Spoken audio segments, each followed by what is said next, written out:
What happens when one of country music's biggest stars walks onto a morning show set and refuses to play nice? What we witnessed wasn't your typical celebrity interview gone slightly awkward. This was a full-scale collision between two massive personalities, broadcast live to millions of viewers who couldn't believe what they were seeing. Faith Hill, known for her southern charm and polished public image, showed a side of herself that morning that nobody expected. And Michael Strahan, usually the king of keeping things light and breezy, found himself in a situation where his famous smile couldn't save him. Before we get into exactly what went down, make sure you hit that subscribe button and drop a comment below telling us what you think really caused this blow-up.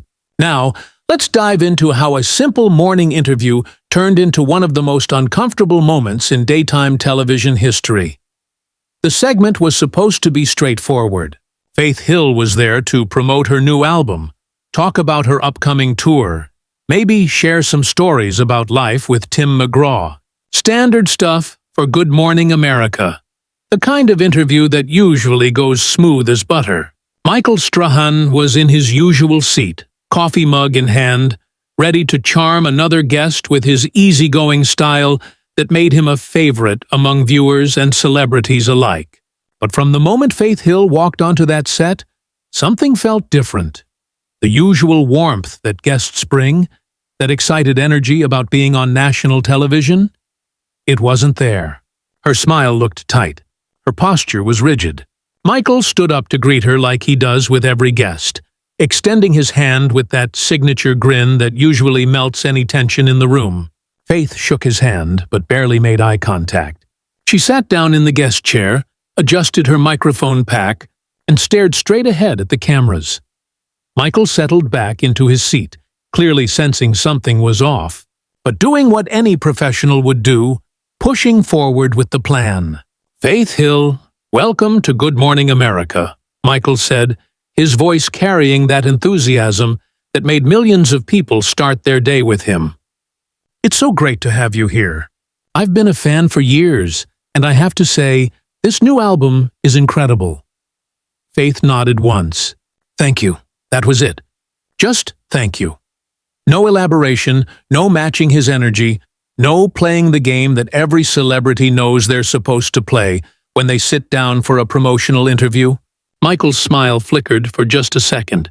So brief that if you blinked, you might have missed it. But it was there. He pressed on. "So, let's talk about this album," Michael continued, leaning forward slightly like he was sharing a secret with her and the millions watching. "You took 3 years between this one and your last release. That's a long time in the music industry. What made you want to take that step back?" Faith looked at him directly for the first time since sitting down. "I didn't take a step back. I was living my life. Creating art isn't about churning out product on someone else's timeline." The words themselves weren't necessarily hostile, but the delivery was ice cold. Michael's co-hosts, sitting on the other side of the desk, exchanged quick glances. This wasn't the Faith Hill they'd seen in pre-interviews, the one who'd been friendly and warm with the producers. "Absolutely, absolutely," Michael said, nodding like he completely understood, trying to smooth over the sudden chill in the air. And that time clearly paid off because the reviews have been outstanding. Critics are calling it your most personal work yet. There's one song in particular, track 7, that really caught my attention. It feels like there's a lot of raw emotion there. Can you talk about where that came from? "It came from my life," Faith said flatly. Michael tried to recover. "Right. And the message behind it is something really powerful, I can tell. But what I think a lot of people want to know is, what's next? How are you feeling going into this new tour? Do you have any nerves, or is it all just excitement?" "I'm excited," Faith replied curtly, though her eyes stayed fixed on the camera. "But I'm also focused. I've been doing this for a long time. It's not just about excitement. It's about doing the work." The air between them had grown so thick that you could practically cut it with a knife. Michael, still trying to maintain his cheerful demeanor, tried one more time to steer the conversation into familiar waters. "Well, we are all so happy for you, Faith, and we can't wait to see what comes next." I know the fans are excited, and you've got a lot of support behind you." Faith nodded without saying a word, and Michael turned to the camera with a reassuring smile that didn't quite reach his eyes. The tension in the room was palpable, but he had no choice but to keep going. The interview was supposed to showcase Faith's journey, her passion for her music, and the excitement around her new work. Instead, it turned into a glaring example of a star who was clearly not in the mood to play the game, and a host who was trying everything in his power to keep it together.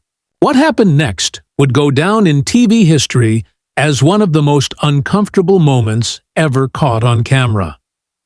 From experiences, from being a woman in this industry for decades and dealing with people who think they know your story better than you do, Faith Hill's voice trailed off, and for a moment, the studio went silent. The hum of cameras and equipment seemed louder than ever.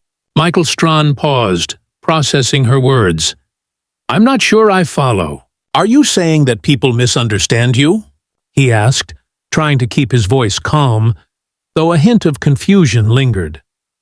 "I'm saying that people, and I'm including media in this, have made a career out of speculating about my life, my marriage, my choices, without actually knowing anything real." Faith continued, her tone sharp. "They create narratives that fit whatever story they want to tell that week."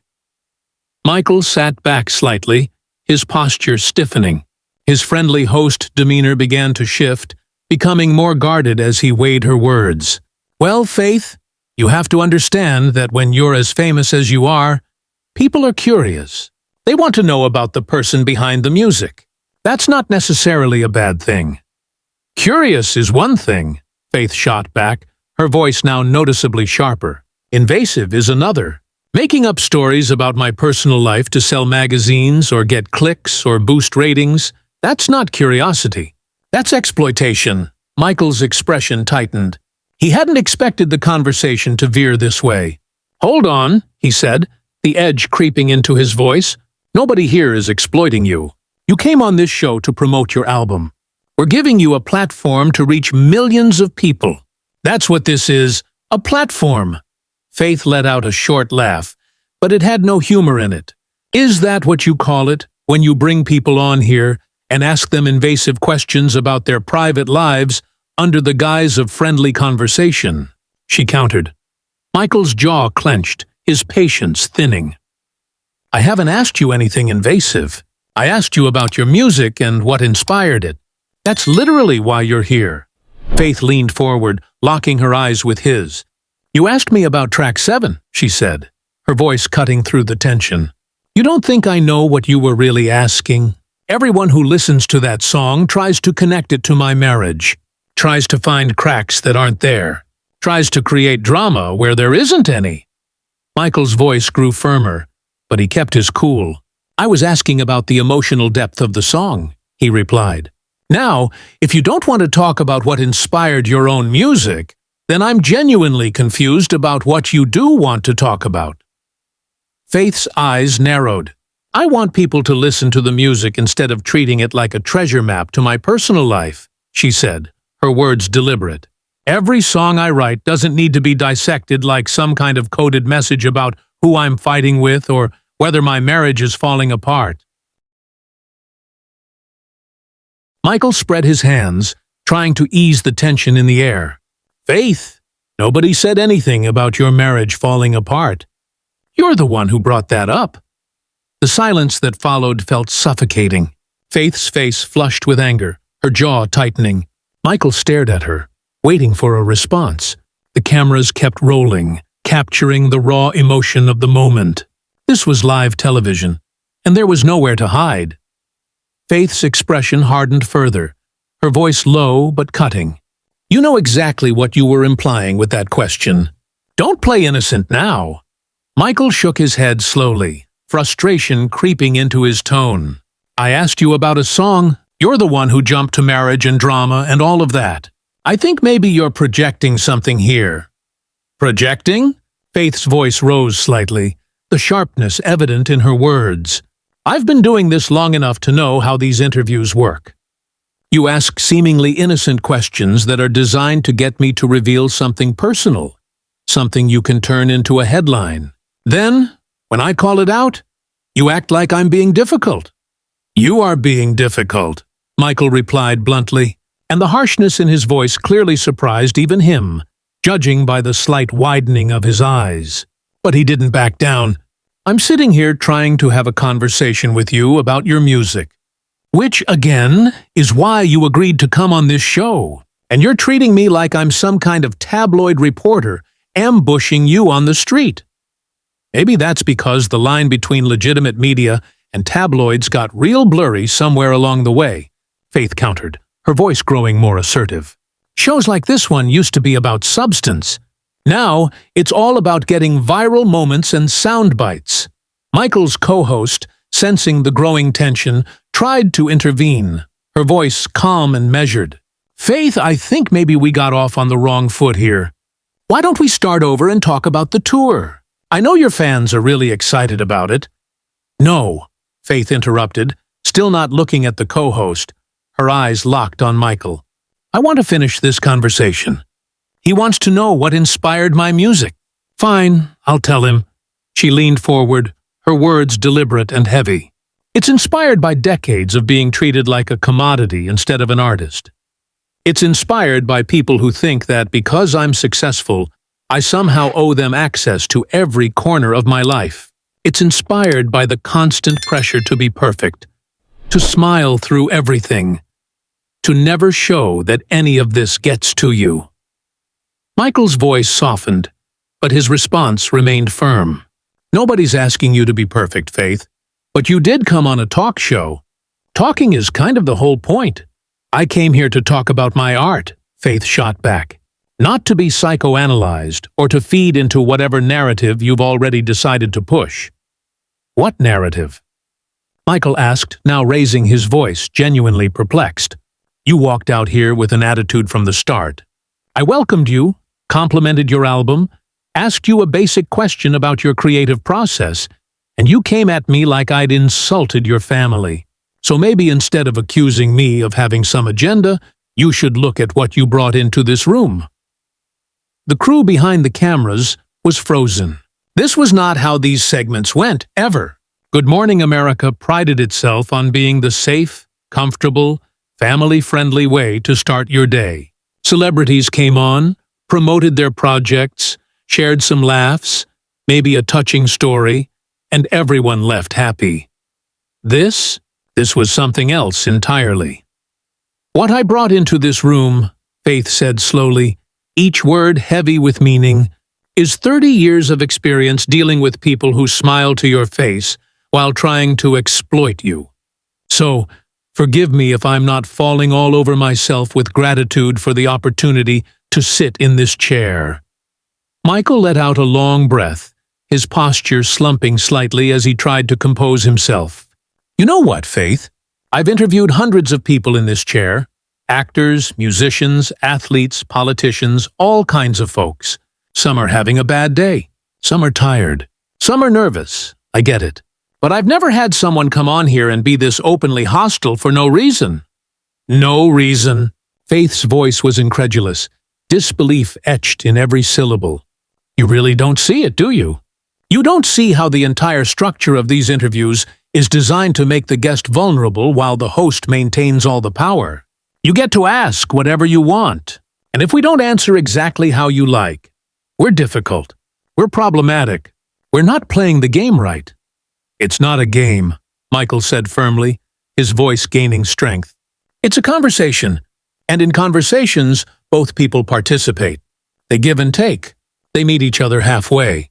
You haven't given anything since you sat down except attitude and accusations.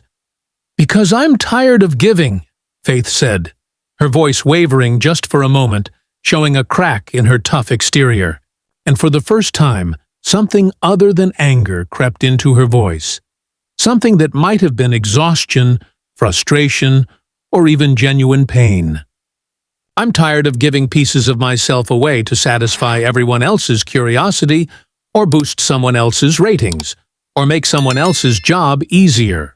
At some point, Don't I get to just be a person instead of a product? Michael's expression softened slightly, just for a moment. Of course you do. But Faith, that's not what's happening here. You're turning this into something it's not. Am I? Faith challenged. Or are you so used to people playing along that you don't even recognize when someone pushes back? Maybe the problem isn't that I'm being difficult.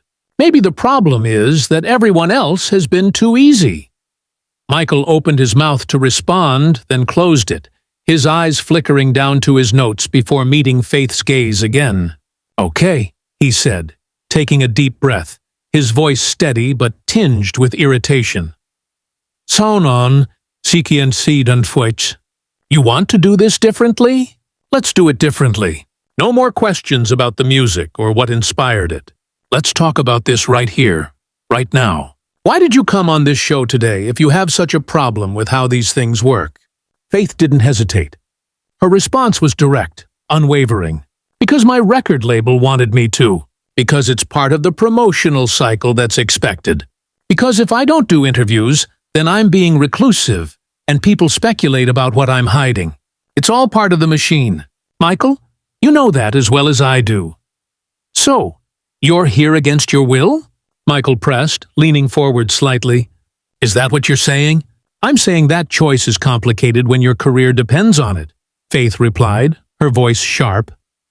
I'm saying there's pressure from every direction to show up, perform, and be the version of myself that everyone expects, regardless of how I actually feel. Then tell me how you actually feel, Michael said, his tone shifting, his eyes fixed on her.